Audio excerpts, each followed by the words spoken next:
ಈಗಾಗಲೇ ಲೋಕಸಭೆ ಚುನಾವಣೆಗೆ ದಿನಾಂಕ ಘೋಷಣೆ ಆಗೋಗಿದೆ. ರಾಜ್ಯದಲ್ಲಿ 2 ಹಂತದಲ್ಲಿ ಚುನಾವಣೆ ನಡೀತಾ ಇದೆ. ಏಪ್ರಿಲ್ 26, ಮೇ 7ನೇ ತಾರೀಕು 2 ಹಂತದಲ್ಲಿ ರಾಜ್ಯದ 28 ಲೋಕಸಭಾ ಕ್ಷೇತ್ರಗಳಿಗೆ ಮತದಾನ ಇರುತ್ತೆ. ಈ ಹೊತ್ತಿನಲ್ಲಿ ಆ 28 ಲೋಕಸಭಾ ಕ್ಷೇತ್ರ ಚಿತ್ರಣ ಏನು, ಅಲ್ಲಿಯ ರಾಜಕೀಯ ಮೇಳಾಟಗಳು ಏನು, ಆ ರಾಜಕೀಯ ಇತಿಹಾಸ ಏನು, ಆ ಕ್ಷೇತ್ರಗಳಲ್ಲಿ ಇಲ್ಲಿವರೆಗೆ ಗೆದ್ದಂಥವರು ಯಾರು, ಜಾತಿ ಸಮೀಕರಣ ಏನಿದೆ, ಇದರ ಬಗ್ಗೆ ಬಹಳ ಸೂಕ್ಷ್ಮವಾಗಿ ಬಹಳ ನಿಖರವಾಗಿ ಒಂದು ಚಿತ್ರಣವನ್ನ ನಿಮ್ಮ ಮುಂದೆ ಕಟ್ಟಿಕೊಡುವ ಪ್ರಯತ್ನವನ್ನ ವಿಸ್ತಾರ ನ್ಯೂಸ್ ಕರ್ನಾಟಕ ಕುರುಕ್ಷೇತ್ರ 2024 ವಿಶೇಷ ಕಾರ್ಯಕ್ರಮದ ಮೂಲಕ ಮಾಡ್ತಾ ಇದ್ದೀವಿ. ಪ್ರತಿದಿನ ಒಂದೊಂದು ಲೋಕಸಭಾ ಕ್ಷೇತ್ರದ ಚಿತ್ರಣ ಜೊತೆಗೆ ಅಲ್ಲಿನ ಹಿರಿಯ ಪತ್ರಕರ್ತರನ್ನು ಮಾತಾಡಿಸ್ತಾ ಇದ್ದೀವಿ. ಆ ಜಾತಿಯ ಸಮೀಕರಣ, ಅಭ್ಯರ್ಥಿಗಳು ಯಾರಾಗಬೇಕು, ಯಾರಾದರೆ ಉತ್ತಮ, ಯಾರು ಗೆಲ್ಲಬಹುದು, ಎಲ್ಲ ಫ್ಯಾಕ್ಟರ್ಗಳನ್ನ ಆ ಹಿರಿಯ ಪತ್ರಕರ್ತರಿಂದಲೂ ತಿಳಿದುಕೊಂಡು ನಿಮಗೆ ತಿಳಿಸುವಂತ ವಿಶೇಷ ಕಾರ್ಯಕ್ರಮ ಇದು. ಇವತ್ತು ನಾವು ವಿಜಯಪುರ ಲೋಕಸಭಾ ಕ್ಷೇತ್ರದ ಬಗ್ಗೆ ಮಾತಾಡ್ತಾ ಇದ್ದೀವಿ. ಕಲ್ಯಾಣ ಕರ್ನಾಟಕ ಭಾಗದ ಬಹಳ ಬಹಳ ಬಹಳ ಬಹಳ ಇಂಪಾರ್ಟೆಂಟ್ ಆದಂತಹ ಬಹಳ ಪ್ರಮುಖವಾದಂತಹ ಲೋಕಸಭಾ ಕ್ಷೇತ್ರ ಅದು ವಿಜಯಪುರ ಲೋಕಸಭಾ ಕ್ಷೇತ್ರ. ರಾಜ್ಯದಲ್ಲಿ ಲೋಕ ಅಖಾಡ ರಂಗೇರ್ತಾ ಇದೆ. ವಿಸ್ತಾರ ನ್ಯೂಸ್ನಲ್ಲಿ ರಾಜ್ಯದ ಪ್ರತಿ ಲೋಕಸಭಾ ಕಣದ ಸಂಪೂರ್ಣ ಚಿತ್ರಣವನ್ನ, ಆಳ ಅಗಲವನ್ನ ಬಹಳ ನಿಖರವಾಗಿ ಬಹಳ ಸೂಕ್ಷ್ಮವಾಗಿ ನಿಮ್ಮ ಕಣ್ಣೆದುರು ತೆರೆದಿಡುವ ಪ್ರಯತ್ನವನ್ನ ವಿಸ್ತಾರ ನ್ಯೂಸ್ ಮಾಡ್ತಾ ಇದೆ. ವಿಸ್ತಾರ ನ್ಯೂಸ್ ಕರ್ನಾಟಕ ಕುರುಕ್ಷೇತ್ರದಲ್ಲಿ ಇವತ್ತು ವಿಜಯಪುರ ಲೋಕಸಭಾ ಕ್ಷೇತ್ರದ ದರ್ಶನವನ್ನ ನಿಮ್ಮ ಮುಂದೆ ಮಾಡಿಸ್ತಾ ಇದೆ.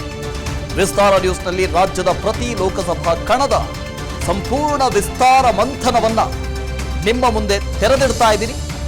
ಗುಮ್ಮಟ ನಗರಿ ವಿಜಯಪುರದ ಗದ್ದುಗೆ ಈ ಬಾರಿ ಯಾವ ಪಕ್ಷಕ್ಕೆ ಒಲಿಯುತ್ತೆ, ವಿಜಯಪುರದಲ್ಲಿ ಈ ಬಾರಿ ಯಾರು ಸಂಸದರಾಗಿ ಆಯ್ಕೆಯಾಗ್ತಾರೆ, ಗುಮ್ಮಟ ನಗರಿಯಿಂದಲೇ ಬಹಳ ಫೇಮಸ್ ಆಗಿರುವ ಜಗತ್ ವಿಖ್ಯಾತಿ ಹೊಂದಿರುವ ವಿಜಯಪುರವನ್ನ ಈ ಬಾರಿ ಯಾರು ಸಂಸದರಾಗಿ ಆಳ್ತಾರೆ.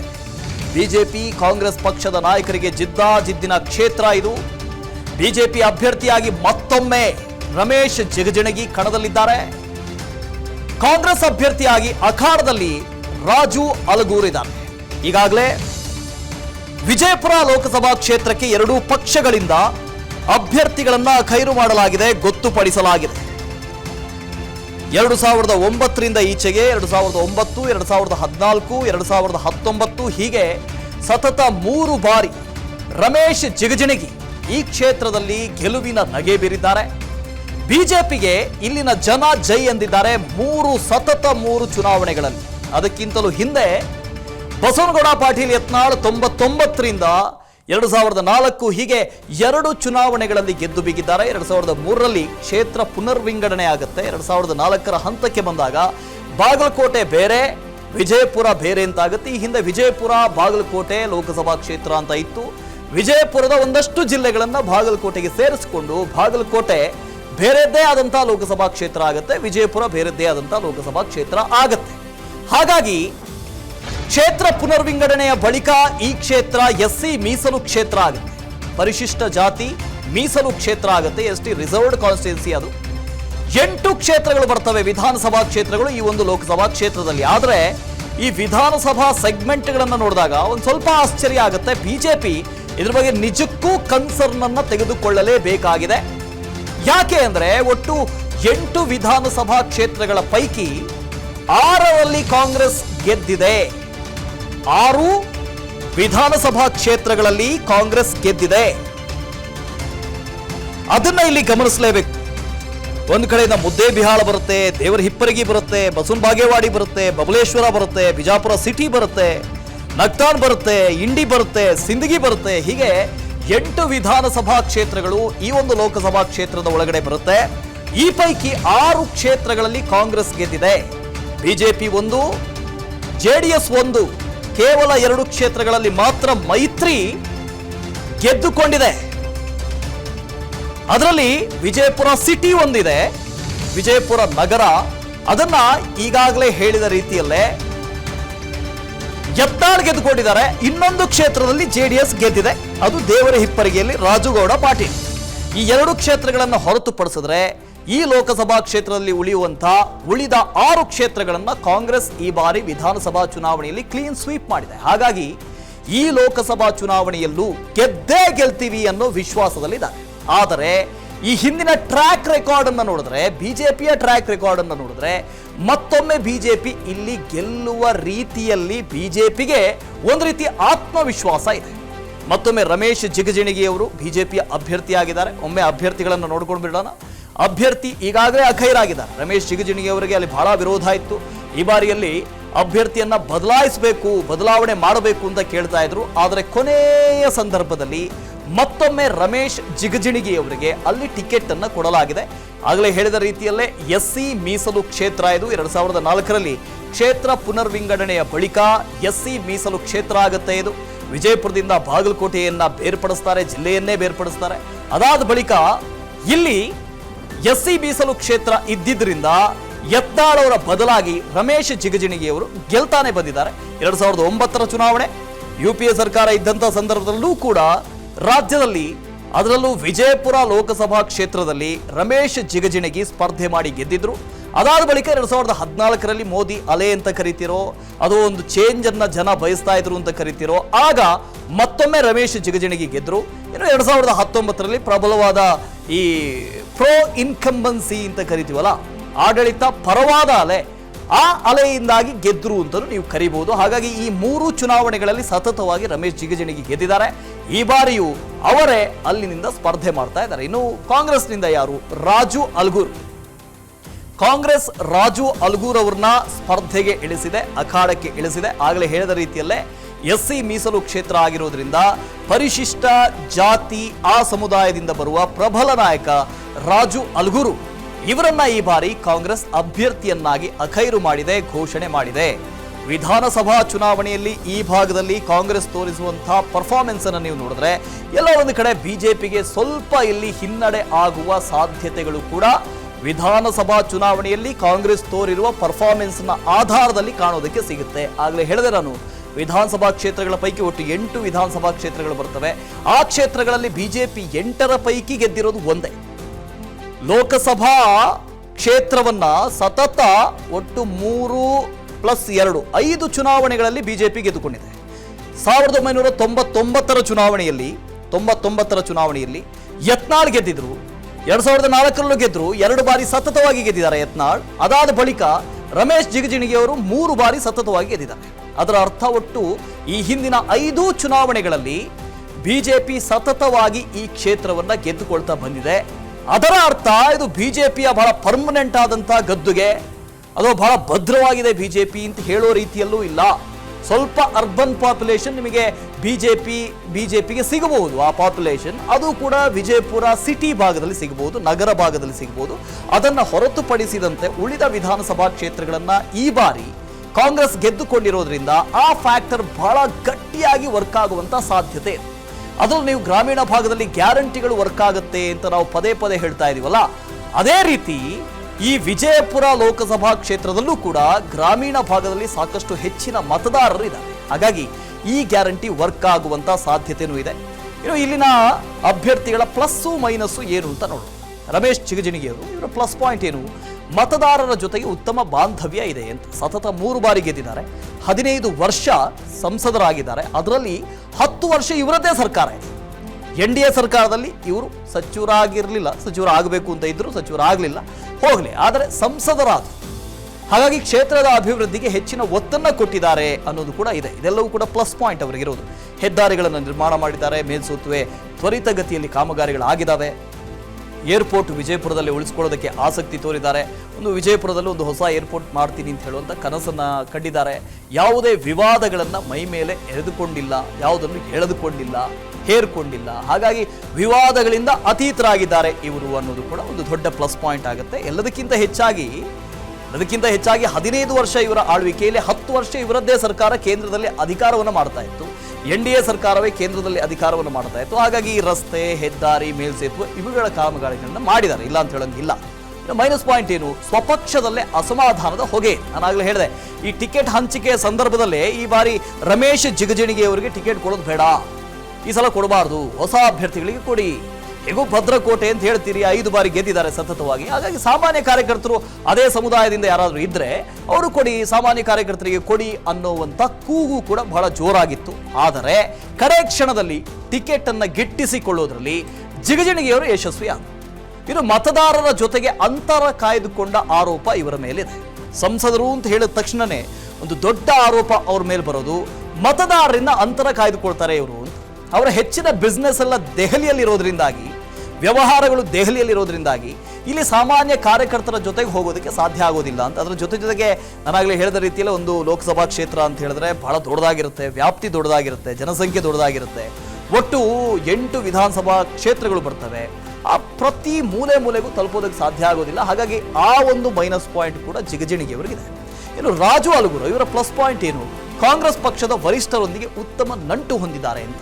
ಅಂದರೆ ನಿಮಗೆ ಟಿಕೆಟ್ ಸಿಕ್ಕಿದೆ ಅಂತ ಹೇಳಿದ ತಕ್ಷಣವೇ ಅದನ್ನು ನೀವು ಅಂದ್ಕೊಳ್ಬೇಕು, ಓಕೆ ನಂಟು ಚೆನ್ನಾಗಿದೆ ಅಂತ.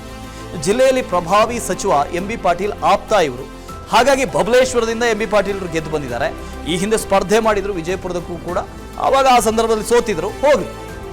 ಆದರೆ ಬಬಲೇಶ್ವರದಿಂದ ಗೆದ್ದ ನಂತರ ಸಚಿವರು ಆದ ನಂತರ ಒಳ್ಳೆ ಉತ್ತಮ ಒಡನಾಟ ಇದೆ ಅಂತ MB ಪಾಟೀಲ್ರಿಗೆ. ಜೊತೆಗೆ ಇಡೀ ಕ್ಷೇತ್ರದಲ್ಲಿ ಹಿಡಿತಾ ಇದೆ.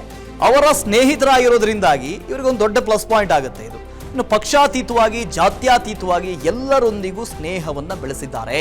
ಪಕ್ಷಾತೀತವಾಗಿ, ಜಾತ್ಯಾತೀತವಾಗಿ ಎಲ್ಲರೊಂದಿಗೂ ಸ್ನೇಹ ಇದೆ. ನೋಡಿ, ಇಲ್ಲಿ ನಾನು ಆಮೇಲೆ ನಿಮಗೆ ಜಾತಿ ಕ್ಯಾಲ್ಕುಲೇಷನ್ ಅನ್ನು ಮಾಡೋ ಸಂದರ್ಭದಲ್ಲಿ ನಿಮ್ಗೆ ಹೇಳ್ತೀನಿ ಹೇಗೆ ವರ್ಕ್ ಆಗುತ್ತೆ ಅಂತ ಹೇಳಿ. ಇನ್ನು ಪಕ್ಷದ ಕಾರ್ಯಕರ್ತರೊಂದಿಗೆ ಉತ್ತಮ ಸಂಪರ್ಕ ಇವರಿಗಿಲ್ಲ ಅನ್ನೋದು ಮೈನಸ್ ಪಾಯಿಂಟ್. ಇದು ಮೈನಸ್ ಪಾಯಿಂಟ್. ಯಾರದೋ ಗೆಳೆಯ, ಯಾರೋ ಸಚಿವರ ಜೊತೆ ಉತ್ತಮ ಒಡನಾಟ ಇದೆ, ಹೈಕಮಾಂಡ್ ಜೊತೆ ಚೆನ್ನಾಗಿದ್ದೀನಿ ಅಂತ ಹೇಳಿದ ತಕ್ಷಣವೇ ಕಾರ್ಯಕರ್ತರ ಜೊತೆಗೆ ಒಳ್ಳೆಯ ಸಂಬಂಧ ಇದೆಯೋ ಇಲ್ವೋ ಅದು ಕೂಡ ದೊಡ್ಡ ಪ್ರಶ್ನಾರ್ಥಕ ಆಗುತ್ತೆ. ಹಾಗಾಗಿ ಅದೊಂದು ದೊಡ್ಡ ಮೈನಸ್ ಆಗುತ್ತೆ ಇವರಿಗೆ. ಕ್ಷೇತ್ರದಲ್ಲಿ ಅಷ್ಟೇನು ಅಭಿವೃದ್ಧಿ ಮಾಡಿಲ್ಲ ಅನ್ನೋ ಆರೋಪ. ಅಂದರೆ ಅಧಿಕಾರದಲ್ಲಿ ಇಲ್ಲ ಅಂದಾಗ ಅಭಿವೃದ್ಧಿ ಹೇಗೆ ಮಾಡೋದು? ಚುನಾವಣೆ ಅವಧಿಯಲ್ಲಿ ಮಾತ್ರ ಸಂಪರ್ಕ, ಕ್ಷೇತ್ರದಲ್ಲಿ ಒಡನಾಟ. ಕೇವಲ ಒಂದು ಚುನಾವಣೆ ಬಂತು, ಇನ್ನೇನು ಎಲೆಕ್ಷನ್ ಇದೆಯಂತೆ, ಟಿಕೆಟ್ ಹಂಚಿಕೆ ಮಾಡ್ತಾ ಇದ್ದಾರಂತೆ, ಆ ಸಂದರ್ಭದಲ್ಲಿ ಮಾತ್ರ ಬರ್ತಾರೆ, ಅವಾಗ ಮಾತ್ರ ಮಾತಾಡ್ತಾರೆ, ಅವಾಗ ಮಾತ್ರ ಕಾರ್ಯಕರ್ತರ ಜೊತೆಯವರು ಮಾತಾಡ್ತಾರೆ, ಸಂವಹನ ಮಾಡ್ತಾರೆ ಅನ್ನೋದು ಕೂಡ ಒಂದು ದೊಡ್ಡ ಮೈನಸ್ ಪಾಯಿಂಟ್ ಇದೆ. ಇದು 2 ಅಭ್ಯರ್ಥಿಗಳ ಪ್ಲಸ್ ಆ್ಯಂಡ್ ಮೈನಸ್. ಇನ್ನು ಮುಂದೆ ಜಾತಿಯ ಲೆಕ್ಕಾಚಾರವನ್ನು ನೋಡೋಣ. ಬಹಳ ಇಂಪಾರ್ಟೆಂಟ್ ಇದು. ಅದರಲ್ಲೂ ವಿಜಯಪುರ ಲೋಕಸಭಾ ಕ್ಷೇತ್ರಕ್ಕೆ ತುಂಬಾನೇ ಇಂಪಾರ್ಟೆಂಟ್ ಆಗಿರೋದು ಜಾತಿ ಲೆಕ್ಕಾಚಾರ. ನೋಡಿ, ಹೇಳ್ತಾ ಹೋಗ್ತೀನಿ. ಲಿಂಗಾಯತ ಸಮುದಾಯದ ಅತಿ ಹೆಚ್ಚು ವೋಟರ್ಸ್ ಇಲ್ಲಿದ್ದಾರೆ. 6,75,000 ವೋಟರ್ಸ್ ಇದ್ದಾರೆ. SC ST 5,75,000 voters second highest ಇದ್ದಾರೆ. ಕುರುಬ 2,40,000 ವೋಟರ್ಸ್, ಮುಸ್ಲಿಂ 2,70,000 ವೋಟರ್ಸ್, ಇತರೆ 1,56,048 ವೋಟರ್ಗಳು ಮತದಾರರು ಈ ಕ್ಷೇತ್ರದಲ್ಲಿದ್ದಾರೆ. ಈ ಕಾಂಬಿನೇಷನ್ ಅನ್ನು ಸ್ವಲ್ಪ ಹೇಳ್ತೀನಿ. ಆಗಲೇ ನಾನು ಹೇಳಿದೆ 2004ರಲ್ಲಿ ಕ್ಷೇತ್ರ ಪುನರ್ವಿಂಗಡಣೆ ಆಯಿತು ಅಂತ. ಅಲ್ಲಿವರೆಗೆ ಇದು ಸಾಮಾನ್ಯ ಕ್ಷೇತ್ರ ಆಗಿತ್ತು, ಯಾವುದೇ ರಿಸೋರ್ಟ್ ಇರಲಿಲ್ಲ, ಮೀಸಲಾತಿ ಕ್ಷೇತ್ರ ಆಗಿರಲಿಲ್ಲ. ಹಾಗಾಗಿ ಅಲ್ಲಿ ಯತ್ನಾಳ್ ಅವರು ಪದೇ ಗೆಲ್ತಾ ಇದ್ರು. 99ರಲ್ಲಿ ಗೆದ್ರು, 2004ರಲ್ಲಿ ಗೆದ್ರು. ಹೇಗೆ ಗೆದ್ರು ಅಂದ್ರೆ ಅವರು ಲಿಂಗಾಯತ ಸಮುದಾಯದಿಂದ ಬರ್ತಾರೆ. ಆ ಭಾಗದಲ್ಲಿ ಪಂಚಮಸಾಲಿ ಲಿಂಗಾಯತರ ಪ್ರಾಬಲ್ಯವೂ ಕೂಡ ಹೆಚ್ಚಾಗಿದೆ. ಜೊತೆಗೆ ಎಂಟೈರ್ ಲಿಂಗಾಯತ ಮತ ಬ್ಯಾಂಕ್ ಅನ್ನು ಗಮನಿಸಿದ್ರೆ ಬಹಳ ಹೆಚ್ಚು, 6,75,000 ಜೊತೆಗೆ SC ST ಯಲ್ಲೂ ಕೂಡ, SC ST ಅಂದ್ರೆ ಈ ಪರಿಶಿಷ್ಟ ಜಾತಿ, ಪರಿಶಿಷ್ಟ ಪಂಗಡ, ಪರಿಶಿಷ್ಟ ಜಾತಿಯಲ್ಲೂ ಲೆಫ್ಟ್ಗಿಂತ ಹೆಚ್ಚಾಗಿ ರೈಟ್ ಜಾಸ್ತಿ ಇದೆ, ಬಲಕ್ಕಿಂತಲೂ ಹೆಚ್ಚಾಗಿ ಎಡ ಜಾಸ್ತಿ ಇದೆ. ಹಾಗಾಗಿ ಅಲ್ಲಿ ಗೆದ್ಕೊಳ್ಳೋದಕ್ಕೆ ಬಹಳ ಈಸಿ ಆಯಿತು ಅಂತ ಒಮ್ಮೆ ಹಿಂದೆ ಹಾಕಿ ಜಾತಿ ಲೆಕ್ಕಾಚಾರವನ್ನು ಒಮ್ಮೆ ಹಾಕಿ ಆ ಗ್ರಾಫಿಕ್ಸ್ ಹಾಕಿ. ಅದಾದ ಬಳಿಕ ನೀವು ಗಮನಿಸಿದ್ರೆ ಒಂದು ಕಡೆ ಮುಸ್ಲಿಂ ಮತದಾರರ ಸಂಖ್ಯೆಯೂ ಅಷ್ಟೇ ಇದೆ, ಕುರುಬ ಮತದಾರರ ಸಂಖ್ಯೆಯೂ ಅಷ್ಟೇ ಇದೆ. ಹಾಗಾಗಿ ಈ ಕಾಸ್ಟ್ ಕಾಂಬಿನೇಷನ್ ಬಹಳ ಇಂಪಾರ್ಟೆಂಟ್ ಆಗುತ್ತೆ ಅಂತ. ಬಿಜೆಪಿ ಗೆಲ್ಲಬೇಕು ಅಂತ ಹೇಳಿದ್ರೆ SC ST ಮತಗಳು ಅತಿ ಹೆಚ್ಚು ಬರಬೇಕು, ಅದರ ಜೊತೆಗೆ ಲಿಂಗಾಯತ ಕಂಬೈನ್ ಆಗಬೇಕು. ಕಾಂಗ್ರೆಸ್ ಗೆಲ್ಲಬೇಕು ಅಂತ ಹೇಳಿದ್ರೆ SC ST ಮತಗಳ ಜೊತೆಗೆ ಕುರುಬ, ಮುಸ್ಲಿಂ ಈ ಮತಗಳು ಕಂಬೈನ್ ಆಗಬೇಕು, ಅಹಿಂದ ಆಗುತ್ತೆ ಆಗ. ಹಾಗಾಗಿ ಬಿಜೆಪಿ ಯಾಕೆ ಪದೇ ಅಲ್ಲಿ ವಿನ್ ಆಗ್ತಾ ಇದೆ? ವಿಧಾನಸಭಾ ಕ್ಷೇತ್ರಗಳನ್ನ ಕಾಂಗ್ರೆಸ್ ಗೆದ್ದುಕೊಂಡ್ರೂ ಕೂಡ ಲೋಕಸಭಾ ಕ್ಷೇತ್ರದಲ್ಲಿ ಯಾಕೆ ಎಡುತ್ತಾ ಇದೆ ಅಂದ್ರೆ ಆ ಕಾಸ್ಟ್ ಕಾಂಬಿನೇಷನ್ ನಿಂದಾಗಿ. ಇನ್ನು ಪುರುಷ ಮತದಾರರು 9,76,073 ಜನ ಇದ್ದಾರೆ. ಮಹಿಳಾ ಮತದಾರರು 9,42,757 ಜನ ಇದ್ದಾರೆ. ಇಲ್ಲಿ ಕಾಂಗ್ರೆಸ್ನ ಗ್ಯಾರಂಟಿ ವರ್ಕ್ ಆಗಬಹುದು ಅಂತ. ನೋಡಿ, ಅಲ್ಲಿ ಮಹಿಳಾ ಮತದಾರರನ್ನು ನೀವು ನೋಡಿದ್ರೆ ಪುರುಷ ಮತದಾರರಿಗೆ ಸಮನಾಗಿದ್ದಾರೆ. 9,42,757 ಇದು ಮಹಿಳಾ ಮತದಾರರು. ಒಟ್ಟಿರೋದು 19,18,000 ಚಿಲ್ಡ್ರೆ. ಆದರೆ ಅಲ್ಲಿ 9,42,000 ಮತದಾರರು ಮಹಿಳೆಯರಿದ್ದಾರೆ. ಪಂಚ ಗ್ಯಾರಂಟಿಗಳನ್ನು ಈಗಾಗಲೇ ರಾಜ್ಯದ ಸರ್ಕಾರ ಘೋಷಣೆ ಮಾಡಿ ಅದನ್ನ ಅನುಷ್ಠಾನಕ್ಕೆ ತಂದಿದೆ. ಅದರ ಅತಿ ದೊಡ್ಡ ಬೆನಿಫಿಷಿಯರಿ ಅದರ ಅತಿ ದೊಡ್ಡ ಲಾಭಾರ್ಥಿ ಅಂತ ಹೇಳ್ತೀವಲ್ಲ ಅದು ಮಹಿಳೆಯರು. ಗೃಹಲಕ್ಷ್ಮಿ ತಗೊಳ್ಳಿ, ಶಕ್ತಿ ಯೋಜನೆಯನ್ನು ತಗೊಳ್ಳಿ, ಕರೆಂಟ್ ಫ್ರೀ ಅಂತ ಹೇಳಿದ್ದಾರೆ, ಗೃಹ ಜ್ಯೋತಿ ಇದೆ ತಗೊಳ್ಳಿ, ಇದೆಲ್ಲನೂ ಯೂಸ್ ಆಗೋದು ಮಹಿಳೆಯರಿಗೆ. ಹಾಗಾಗಿ ಆ 9,42,000 ಬೃಹತ್ ಪ್ರಮಾಣದಲ್ಲಿರುವಂತಹ ಮಹಿಳಾ ಮತದಾರರನ್ನ ಈಗಾಗಲೇ ಕಾಂಗ್ರೆಸ್ ಸೆಳೆಯೋದಕ್ಕೆ ಸಿದ್ಧ ಆಗಿದೆ. ಇಲ್ಲಿ ಜಾತಿ ಲೆಕ್ಕಾಚಾರ ಗೆಲ್ಲುತ್ತೋ, ಮೋದಿಯವರ ಹವಾ ಗೆಲ್ಲುತ್ತೋ ಅಥವಾ ಗ್ಯಾರಂಟಿ ಗೆಲ್ಲುತ್ತೋ ಅನ್ನೋದನ್ನ ಕಾದು ನೋಡ್ಬೇಕು. ಹಾಗಾದ್ರೆ ಈ ಹಿಂದಿನ ಚುನಾವಣೆಗಳ ಫಲಿತಾಂಶವನ್ನೊಮ್ಮೆ ಪ್ರಕಟ ಮಾಡ್ತೀವಿ ನಾವು, ಅದನ್ನು ಕೂಡ ನೋಡೋಣ. ಹಿಂದೆ ಏನಾಗಿತ್ತು, ಆ ಚುನಾವಣೆಗಳಲ್ಲಿ ಯಾರು ಗೆದ್ದಿದ್ರು, ಯಾವ ಅಂತರದಲ್ಲಿ ಗೆದ್ದಿದ್ರು, ಅದನ್ನು ಕೂಡ ಹೇಳ್ತಾ ಹೋಗ್ತೀನಿ, ಎಕ್ಸ್ಪ್ಲೇನ್ ಮಾಡ್ತಾ ಹೋಗ್ತೀನಿ. ವಿಜಯಪುರ ಲೋಕಸಭಾ ಚುನಾವಣೆಯ ಈ ಹಿಂದಿನ ಫಲಿತಾಂಶವನ್ನು ಬಹಳ ಕ್ವಿಕ್ ಆಗಿ ನೋಡೋಣ. 2019ರಲ್ಲಿ ಆ ಲೋಕಸಭಾ ಚುನಾವಣೆಯಲ್ಲಿ ರಮೇಶ್ ಜಿಗಜಿಣಗಿ ಅವರು ಸ್ಪರ್ಧೆ ಮಾಡಿದ್ರು ಬಿಜೆಪಿಯಿಂದ. ಅವರು ಪಡೆದಂತಹ ಮತಗಳು 57.22% ಮತಗಳು, ಅತ್ಯಧಿಕ ಮತಗಳನ್ನು ಪಡೆದಿದ್ರು. ಸುನಿತಾ ಚೌಹಾಣ್ ಅವರು ಕಾಂಗ್ರೆಸ್ನಿಂದ ಸ್ಪರ್ಧೆ ಮಾಡ್ತಾರೆ. ಅವರು ಪಡೆದಂತಹ ಮತಗಳು 3,77,000 ಚಿಲ್ಲರೆ, 34% ಮತಗಳನ್ನು ಗಳಿಸಿದ್ದಾರೆ. ಆದರೆ ಆ ಮಧ್ಯದಲ್ಲಿ ಗೆಲುವಿನ ಅಂತರವನ್ನು ಗಮನಿಸಿ, 2,58,000, ಆಲ್ಮೋಸ್ಟ್ ಆಲ್ 2.5 ಲಕ್ಷ ಮತಗಳ ಅಂತರದಿಂದ ರಮೇಶ್ ಜಿಗಜಿಣಗಿ ಮೂರನೇ ಬಾರಿ ಗೆದ್ದಿರೋದು. ಮೊದಲನೇ ಬಾರಿ ಅಲ್ಲ, ಮೂರನೇ ಬಾರಿ. 2009, 2014, 2019 ಮೂರನೇ ಬಾರಿ. ಹಾಗಾದ್ರೆ ಅವ್ರ ಬಗ್ಗೆ, ಜೊತೆಗೆ ಆ ಕ್ಷೇತ್ರದ ಬಗ್ಗೆ ಅಲ್ಲಿನ ಮತದಾರರಿಗೆ ಏನು ಹೇಳ್ತಾರೆ ಕೇಳ್ಕೊಂಡು. ಜಿಲ್ಲೆಯ ಸಂಸದರಾದ ರಮೇಶ್ ಜಿಗಜಿಣಗಿ ಅವರು ವಿಜಯಪುರ ಜಿಲ್ಲೆಗೆ ಹಾಗೂ ನಗರಕ್ಕೆ 100 ಕೋಟಿ ರೂಪಾಯಿಗಳ ಅಭಿವೃದ್ಧಿ ಕಾರ್ಯಕ್ರಮ ಮಾಡಿದ್ದಾರೆ.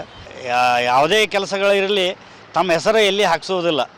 ಆದ್ದರಿಂದ ಅವರೊಂದು ಅಂದ್ರೆ ಎಲೆಮರೆಕಾಯಿ ಅಂತ ಕೆಲಸ ಮಾಡುತ್ತಾ ಮೋದಿಯವರು ಇಡೀ ಎಂಟೈರ್ ಒಂದು ತಿಂಗಳಲ್ಲಿ ಅಯೋಧ್ಯೆಯಲ್ಲಿ ಕೂತು ರಾಮ ಮಂದಿರವನ್ನು ಉದ್ಘಾಟನೆ ಮಾಡಿ ಬಂದರು. ಪುರೋಹಿತರು ಮಾಡೋಂಥ ರಾಮ ಮಂದಿರ ಉದ್ಘಾಟನೆ ಇದೆ. ರಾಮನ ಮೂರ್ತಿ ಪುರೋಹಿತರು ಪ್ರತಿಷ್ಠಾಪನೆ ಮಾಡಬೇಕು, ಅವರು ಅಲ್ಲಿ ಸ್ವಾಮಿಗಳು ಮಾಡಬೇಕಾಗಿತ್ತು. ಅದನ್ನು ಮೋದಿಯವರು ಆ ಕೆಲಸ ಮಾಡ್ತಾರೆ. ಅದಕ್ಕೆ ಮಾಡಿದ್ರು ಕೇವಲ ಹೋಟಿಗೋಸ್ಕರ ಮಾಡಿದ್ದಾರೆ, ರಾಜಕಾರಣಕ್ಕೋಸ್ಕರ ಮಾಡಿದ್ದಾರೆ. ಅದಕ್ಕೆ ನಾನು ಈ ಸಂದರ್ಭದಲ್ಲಿ ಅದನ್ನು ಅಲ್ಲಗಳಿತೇನೆ. ಅದನ್ನೇ ಕ್ರೆಡಿಟ್ ನಮ್ಮ ಲೋಕಸಭಾ ಸದಸ್ಯರು ಏನು ತಿಳ್ಕೊಂಡಿದ್ದಾರೆ, ಹಾಲಿ ಸದಸ್ಯರು, ಅದೇ ಕ್ರೆಡಿಟ್ ನಮಗೆ ಸಿಗ್ತದೆ. ಅದರಿಂದನೇ ಮತಗಳು. ವಿಜಯಪುರ ಜಿಲ್ಲೆಯಲ್ಲಿ ಕಾಂಗ್ರೆಸ್ ಪಕ್ಷದ ಗೆಲುವಿಗೆ ಒಳ್ಳೆಯ ಅವಕಾಶಗಳಿದ್ದಾವೆ. ಯಾಕೆಂದರೆ ಹಿಂದೆ ಇಲ್ಲಿ ಬರೀ ಹಿಂದಿನ 3 ಬಾರಿ ಕೂಡ BJP ಪಕ್ಷ ಜಯಗಳಿಸಿದೆ. ಆದರೆ ಹಿಂದೆ ಜಯಗಳಿಸಿದ ನಮ್ಮ ಸಂಸದರು ಈ ಜಿಲ್ಲೆಗೆ ಯಾವ ತರಹದ ಅಭಿವೃದ್ಧಿ ಕಾರ್ಯಗಳನ್ನು ಮಾಡಿಲ್ಲ ಅಂತ ಜನ ಅಸಮಾಧಾನ ಇದ್ದಾರೆ. ರಾಜ್ಯ ಕಂಡ ಧೀಮಂತ ನಾಯಕರಲ್ಲಿ ನಮ್ಮ ರಮೇಶ್ ಜಿಗಜಿಣಗಿ ಸಾಹೇಬ್ರೊಬ್ಬರು. ಯಾಕಂದ್ರೆ ಅವ್ರು ಇವತ್ತಿನ ತನಕ ಯಾವ ಜಾತಿ ಮತ್ತು ರೊಕ್ಕ ಇದು ಯಾವುದು ನೋಡ್ಲಾರನೇ ಅವರು ಸಾಮಾನ್ಯ ಜನರ ಜೊತೆ ಬೆರೆತು ರಾಜಕಾರಣ ಮಾಡಿದವರು ಅವರು. ನಮ್ಮ ವಿಜಯಪುರ ಜಿಲ್ಲಾ ಸಂಸದರು ಒಬ್ಬರ ಮೂಕ ನಾಯಕರಿವರು. ಎಂದೋ ಯಾವತ್ತಿಗೂ ಪಾರ್ಲಿಮೆಂಟ್ನಲ್ಲಿ ಬಿಜಾಪುರ ಜಿಲ್ಲೆ ಸಮಸ್ಯೆಗಳ ಬಗ್ಗೆ ಆಗಲಿ ಅಥವಾ ರಾಜ್ಯದ ಸಮಸ್ಯೆಗಳ ಬಗ್ಗೆ ಆಗಲಿ ಯಾವತ್ತೂ ಮಾತಾಡಿದ್ದಿಲ್ಲ. ಒಬ್ಬರು ಮೂಕ ನಾಯಕ, ಜೊತೆಗೆ ಸ್ವಾಭಿಮಾನ ಶೂನ್ಯ. ಎಷ್ಟು ಸೀನಿಯರ್ ರಾಜಕಾರಣಿಯಾಗಿ ತಾವು ಕೂಡ ಸ್ವಾಭಿಮಾನದಿಂದ ಬದುಕಬೇಕು ಮತ್ತು ಇನ್ನಿತರ ಹಿಂಬಾಲಕರನ್ನಾಗಲಿ ತಮ್ಮ ಜನಾಂಗನಾಗಲಿ ಸ್ವಾಭಿಮಾನದತ್ತ ತೆಗೆದುಕೊಂಡು ಹೋಗಬೇಕು. ಇನ್ನು ಅಭಿವೃದ್ಧಿ ಬಂದಾಗ ಅವರು ನಾನು ಪ್ರಚಾರ ಬಯಸೋದಿಲ್ಲ ಅಂತ ಒಂದು ಶಬ್ದ ಯಾವಾಗಲೂ ಹೇಳ್ತಾರೆ. ಕೆಲಸನೇ ಮಾಡಿಲ್ಲ ಅಂದರೆ ಪ್ರಚಾರ ತಗೊಳ್ಳೋದು ಅಲ್ಲಿ ಸಂದರ್ಭನೇ ಬಂದಿಲ್ಲ, ಏನೂ ಮಾಡೇ ಇಲ್ಲ ಇವರು. ಭಾಳ ಇನ್ನು ವಿಜಯಪುರದ ಆ ಲೋಕಸಭಾ ಕ್ಷೇತ್ರದ ಅಸೂಕ್ಷ್ಮ ರಾಜಕಾರಣವನ್ನು ಮಾತನಾಡೋದಕ್ಕೆ ನನ್ನ ಜೊತೆ ಜಾಯ್ನ್ ಆಗ್ತಾ ಇದ್ದಾರೆ ಮಲ್ಲಿಕಾರ್ಜುನ ಭೃಂಗಿಮಠ ಅವರು, ರಾಜಕೀಯ ವಿಶ್ಲೇಷಕರು ಇವರು. ಸರ್ ನಮಸ್ತೆ. ನಮಸ್ಕಾರ ಸರ್. ಸರ್, ಈಗ ಜನರ ಹತ್ರ ಕೇಳ್ತಾ ಇದ್ವಿ, ಅವರ ಅಭಿಪ್ರಾಯಗಳನ್ನು ನೋಡ್ತಾ ಇದ್ವಿ. ಒಂದು ರೀತಿ ಮಿಶ್ರ ಪ್ರತಿಕ್ರಿಯೆ ಇದೆ ಅಂತ. 3 ಬಾರಿ ಗೆದ್ದು ಬಂದಿದ್ದಾರೆ. ಕಳೆದ ಬಾರಿಯ ಮಾರ್ಜಿನ್ ನೋಡಿದ್ರೆ ಬಹಳ ದೊಡ್ಡ ಮಾರ್ಜಿನಲ್ಲಿ ಗೆದ್ದು ಬಂದಿದ್ದಾರೆ. ಆದರೆ ಈ ಬಾರಿ ವಿರೋಧ ಇತ್ತು. ಏನಾಗ್ಬೋದು, ಅವರಿಗೆ ಟಿಕೆಟ್ ಕೊಟ್ಟಿದೆ ಬಿಜೆಪಿ ಮತ್ತೆ? ಈಗ ಇಲ್ಲಿ ಜಿಲ್ಲೆಯಲ್ಲಿ ಏನಿದೆ ಅಂದ್ರೆ ಸರ್, ಆಕ್ಚುಲಿ 2 ಪಕ್ಷದಲ್ಲಿ ಬೇರೆಯವ್ರನ್ನ ಟಿಕೆಟ್ ಕೊಡ್ತಾರೆ ಅಂತಕ್ಕಂಥ ಆಕಾಂಕ್ಷೆ ಬೇರೆ ಜನರಲ್ಲಿ ಮಾತಾಡ್ತಾ ಇದ್ರು ಜನರು, ಬಹಳ ಜನರು. ಹೊಸ ವ್ಯಕ್ತಿಗಳನ್ನ ಕಣಕ್ಕಿಳಿಸ್ತಾರೆ 2 ಪಕ್ಷದವರು, ಕಾಂಗ್ರೆಸ್ ಮತ್ತು ಬಿಜೆಪಿ ಅವರು ಅಂತೇಳಿ. ಆದ್ರೆ ಇಲ್ಲಿ ಏನಾಗಿದೆ, ಹಿಂದೆ ಇರ್ತಕ್ಕಂಥ ಮಾಜಿ ಶಾಸಕರಿರ್ತಕ್ಕಂಥ ರಾಜು ಅಲಗೂರನ್ನ ಕಾಂಗ್ರೆಸ್ ಅವರು ಟಿಕೆಟ್ ಘೋಷಣೆ ಮಾಡಿದ್ದಾರೆ. ಜೊತೆಗೆ ಈಗ ಬಿಜೆಪಿ ಅವರು ಈಗಿರ್ತಕ್ಕಂಥ ಸಂಸದರನ್ನ ಟಿಕೆಟ್ ಅನ್ನು ಘೋಷಣೆ ಮಾಡಿದ್ದಾರೆ. ಈ 2ರಲ್ಲಿ ಏನಾಗಿದ್ದಾರೆ, 2 ಜಿದ್ದಾಜಿದ್ದಿಯಾಗಿ ಈ ಒಂಥರ ಅಖಾಡವಾಗಿ ಪರಿಗಣಿಸ್ತಾ ಐತೆ. ಮೊದಲ ಬಾರಿ ಏನಾಗಿದೆ, 2 ಲಕ್ಷಕ್ಕೂ ಹೆಚ್ಚು ಚಿಲ್ಲರೆಗಳಿಂದ ಈ ಸದ್ಯ ಇರತಕ್ಕಂತ ಸಂಸದರು ಆರ್ಸಿ ಬಂದಿದ್ರು. ಆದ್ರೆ ಈಗ ಮೊದಲಿನ ಲೆಕ್ಕಾಚಾರ ಬೇರೆ, ಈಗಿನ ಲೆಕ್ಕಾಚಾರ ಬೇರೆ ಆಗಿದೆ. ಈಗ ನನ್ನ ಅನ್ಸಿದ ಮಟ್ಟಿಗೆ ಈ ವಿಜಯಪುರ ಜಿಲ್ಲೆಯಲ್ಲಿ ವ್ಯಕ್ತಿತ್ವ ಆಧಾರಕ್ಕಿಂತಲೂ ಜಾತಿ ಮತ ಆಧಾರ ಮೇಲೆ ಮತಗಳು ವಿಂಗಡಣೆ ಆಗ್ತಕ್ಕಂತ ಒಂದು ವಾತಾವರಣ ಸೃಷ್ಟಿ ಆಗಿದೆ ಅಂತಕ್ಕಂಥದ್ದು ಈಗ ನಾವೆಲ್ಲ ಹೊರಗಡೆ ನೋಡ್ತಾ ಇದೀವಿ, ಅದೆಲ್ಲ ಕೇಳಿ ಬರ್ತಾ ಇದೆ. ಆದ್ರೆ ಈ ಹಿನ್ನೆಲೆಯಲ್ಲಿ ಯಾವ ಜಾತಿಯ ಮತಗಳು ಯಾವ ಕಡೆ ವಾಲಿಸ್ತವೆ ಅನ್ನೋದನ್ನ ಈಗ ಹೇಳಕ್ ಆಗೋದಿಲ್ಲ. ಇನ್ನೂ ಸ್ವಲ್ಪ ಕಾಯ್ಬೇಕಾಗಿದೆ. ಯಾವ ಕಡೆ ಮತದಾರ ಒಲವು ಹೆಚ್ಚಾಗ್ತದೋ ಯಾವ ಆಧಾರ ಮೇಲೆ ವ್ಯಕ್ತಿತ್ವ ಅಂತೂ ಇಲ್ಲಿ ಪರಿಗಣನೆ ಇಲ್ಲ. ಯಾಕಂದ್ರೆ ಇಬ್ಬರು ವ್ಯಕ್ತಿಗಳು ಆಲ್ರೆಡಿ ಒಬ್ರು ಮಾಜಿ ಶಾಸಕರಿದ್ದಾರೆ, ಇನ್ನೊಬ್ರು ಹಾಲಿ ಸಂಸದರಿದ್ದಾರೆ. ಇಬ್ಬರು ಕೂಡ ಇದು ಒಂದು ನಮ್ಮದು ಏನದು ಪರಿಶಿಷ್ಟ ಜಾತಿ ಪಂಗಡಕ್ಕೆ ಮೀಸಲಾಗಿರ್ತಕ್ಕಂಥ ಮತಕ್ಷೇತ್ರ ಆಗಿರೋದ್ರಿಂದ ಇಲ್ಲಿ ಯಾವ ಜಾತಿ ಮತಗಳು ಯಾರಿಗೆ ಹೆಚ್ಚು ಬೀಳುತ್ತೋ ಅವ್ರು ಆರ್ಸ್ ಬರ್ತಾರೆ. ಓಕೆ ಆದ್ರೆ ಸರ್, ಆ ಭಾಗದಲ್ಲಿ ಈ ವಿಧಾನಸಭಾ ಚುನಾವಣೆ ಅಂತ ಬಂದಾಗ ಕಾಂಗ್ರೆಸ್ನ ಕೈ ಹಿಡಿಯೋದನ್ನ ನೋಡ್ತಾ ಇರ್ತೀವಿ. ಈ ಬಾರಿ ಕೂಡ ಇಡೀ ವಿಧಾನಸಭಾ ಸೆಗ್ಮೆಂಟ್ ನೋಡಿದ್ರೆ ಒಟ್ಟು 8 ಪೈಕಿ 6ರಲ್ಲಿ ಕಾಂಗ್ರೆಸ್ ಶಾಸಕರೇ ಇದ್ದಾರೆ. ಆದರೆ ಈ ಲೋಕಸಭೆ ಚುನಾವಣೆಗೆ ಮತ ಹಾಕುವಂತ ಪ್ಯಾಟರ್ನ್ ಬದಲಾಗಿದೆ ಅಂತ. ವಿಧಾನಸಭಾ ಚುನಾವಣೆಗೆ ಒಬ್ಬರನ್ನ ಆರಿಸೋದು, ಲೋಕಸಭೆಗೆ ಒಬ್ಬರನ್ನ ಆರಿಸೋದು, ಈ ಥರದ ಪ್ಯಾಟರ್ನ್ ಇದೆ. ಈ ಹಿಂದೆ ಯತ್ನಾಳ್ ಅವ್ರನ್ನ ಕೂಡ 2 ಬಾರಿ ಆಯ್ಕೆ ಮಾಡಿದರು. ಅದಾದ ಬಳಿಕ ರಮೇಶ್ ಜಿಗಜಿಣಿಯವರು 3 ಬಾರಿ ಆಯ್ಕೆ ಮಾಡಿದರು. ಈ ಬಾರಿ ರಾಜ್ಯದಲ್ಲಿ ಗ್ಯಾರಂಟಿ ಘೋಷಣೆ ಮಾಡಿದ್ದಾರೆ. ರಾಷ್ಟ್ರೀಯ ಹಿತಾಸಕ್ತಿಗಳಿಗಿಂತ ಹೆಚ್ಚಾಗಿ ಈ ಗ್ಯಾರಂಟಿ ಎಫೆಕ್ಟ್ ಆಗುವಂಥ ಸಾಧ್ಯತೆ ಏನಾದರೂ ಇದೆಯಾ ಅಂತ? ಸರ್, ನನಗನಿಸಿದ ಮಟ್ಟಿಗೆ ಈ ಲೋಕಸಭೆ ಚುನಾವಣೆಯಲ್ಲಿ ಗ್ಯಾರಂಟಿ ಒಂದು 10% ಆಗತ್ತೆ, 10% ಎಫೆಕ್ಟ್ ಆಗತ್ತೆ. ಆದ್ರೆ ಇಲ್ಲಿ ನಡೀತಾ ಇರೋದಂದ್ರೆ ಈಗ ರಾಜಕಾರಣದಲ್ಲಿ ವಿಶೇಷವಾಗಿ ಇಬ್ಬರು ಜನರಾಗ್ಲಿ ಈ ಜನಪರವಾಗಿ ಎಲ್ಲೂ ಮಾತಾಡಿಲ್ಲ. ಅವಾಗ ಬಿಜೆಪಿ ಇದ್ದಾಗ ಕೂಡ ಅವರು ಮಾತಾಡಿಲ್ಲ. ಇವತ್ತು ಕಾಂಗ್ರೆಸ್ ಕ್ಯಾಂಡಿಡೇಟ್ ಮಾತಾಡಿಲ್ಲ. ಇವತ್ತು ಬಿಜೆಪಿ ಸಂಸದರಾಗಿ ಪಾರ್ಲಿಮೆಂಟ್ ಅಲ್ಲಿ ಅವರು ಮಾತಾಡಿಲ್ಲ. ಹಿಂಗಾಗಿ ಇಬ್ಬರು ಮಾತನಾಡದ ವ್ಯಕ್ತಿಗಳಿದ್ದಾರೆ. ನಾವ್ ಏನ್ ಮಾಡ್ಬೇಕು ಅನ್ನೋದನ್ನ ತಾಕಲಾಟದಲ್ಲಿ ಜನ ಇದ್ದಾರೆ. ಆದ್ರೂ ಕೂಡ ಒಂದ್ ಕಡೆ ಕಾಂಗ್ರೆಸ್ನ ಅಭ್ಯರ್ಥಿಯಾಗಿರ್ತಕ್ಕಂಥ ರಾಜು ಆಲ್ಗೂರ್ ಅವರು ಡಿಎಸ್ ದಿಂದ ಬಂದಿರತಕ್ಕಂತ ಹಿನ್ನೆಲೆಯಲ್ಲಿ ಅವರು ಹೋರಾಟದಿಂದ ಮೇಲೆ ಬಂದಿದ್ದಾರೆ. ಹೋರಾಟದಿಂದ ಅವರು ಶಾಸಕರಾಗಿದ್ದಾರೆ. ಅವ್ರಿಗೆ ಗಾಡ್ ಫಾದರ್ಸ್ ಅಂತಲ್ಲ, ಸ್ವಂತ ವ್ಯಕ್ತಿತ್ವದಿಂದ ಅವರು ಶಾಸಕರಾಗಿ ಈ ಭಾಗವನ್ನ ನಾಗಠಾಣ ಭಾಗವನ್ನ ಪ್ರತಿನಿಧಿಸಿದ್ದಾರೆ. ಅದು ಅವ್ರದ್ದು ಒಂದು ವರ್ಚಸ್ಸಿದೆ. ಅದ್ರ ಜೊತೆಗೇನೆ ರಮೇಶ್ ಜಿಗಜಿಣಿ ಅವರು ಎಲ್ಲರ ಜೊತೆಗೂ ಸರಳವಾಗಿ ಮಿಂಗಲಾಗ್ತಕ್ಕಂತ ಅಧಿಕಾರಿ ತರು ಇರೋದನ್ನೇ ಮಾತಾಡ್ತಕ್ಕಂಥ ವ್ಯಕ್ತಿ. ಹೀಗಾಗಿ 2 ವ್ಯಕ್ತಿಗಳು ಪ್ರಬಲರಾಗಿದ್ದಾರೆ. ಆದ್ರೆ ಜನ ಈ ಸರಿ 100% ವ್ಯಕ್ತಿತ್ವ ಪರಿಗಣನೆ ಆಗ್ತಂತ ನನಗನ್ನಿಸ್ತಾ ಇಲ್ಲ. ಯಾಕಂದ್ರೆ ಈ ಬಾರಿ ಚುನಾವಣೆ ಬರೀ ವ್ಯಕ್ತಿತ್ವದ ಮೇಲೆ ಆದ್ರೆ ಆ ಚುನಾವಣೆ ಫಲಿತಾಂಶ ಜಿದ್ದಾಜಿದ್ದಿಯಾಗಿ ನೇರ ಫೈಟಿಂಗ್ ಆಗತ್ತೆ. ಯಾರು ಬರ್ತಾರ ನಾವು ಏಣಿ ಹಾಗೆ ಆಟ ಇರುತ್ತೆ ಹಾಗಿರುತ್ತೆ. ಬಟ್ ಈ ಸರಿ ನನಗೆ ಇಲ್ಲಿ ವಾತಾವರಣ ನೋಡ್ತಾ ಇದ್ದೇನೆ, ಬಹುತೇಕ ಇಲ್ಲಿ ವ್ಯಕ್ತಿತ್ವಗಿಂತಲೂ ಇಲ್ಲಿ ಪಕ್ಷ ಮತ್ತು ಅವರ ಹಿನ್ನೆಲೆ ಯಾರ್ಯಾರು ತಿರುಗಾಡ್ತಾರ ಅವ್ರ ಅದರ ಮೇಲೆ ರಿಸಲ್ಟ್ ಇದೆ. Okay, thank you sir. ನಮ್ಮ ಜೊತೆ ಜಾಯ್ನ್ ಆಗಿದ್ದಕ್ಕೆ, ಇಷ್ಟೊತ್ತು ಮಾತನಾಡಿದ್ದಕ್ಕೆ ಧನ್ಯವಾದಗಳು. ಈ ಬಾರಿಯ ವಿಜಯಪುರ ಲೋಕಸಭಾ ಕ್ಷೇತ್ರದ ಚುನಾವಣೆ ಬಹಳ ಜಿದ್ದಾಜಿದ್ದಿನಿಂದ ಕೂಡಿದೆ. 2 ಅಭ್ಯರ್ಥಿಗಳು ಪ್ರಬಲರಾಗಿದ್ದಾರೆ. ಆದರೆ ಜನ ಯಾರ ಪರವಾಗಿ ವಾಲ್ತಾರೆ ಅದನ್ನ ಕಾದು ನೋಡಬೇಕು.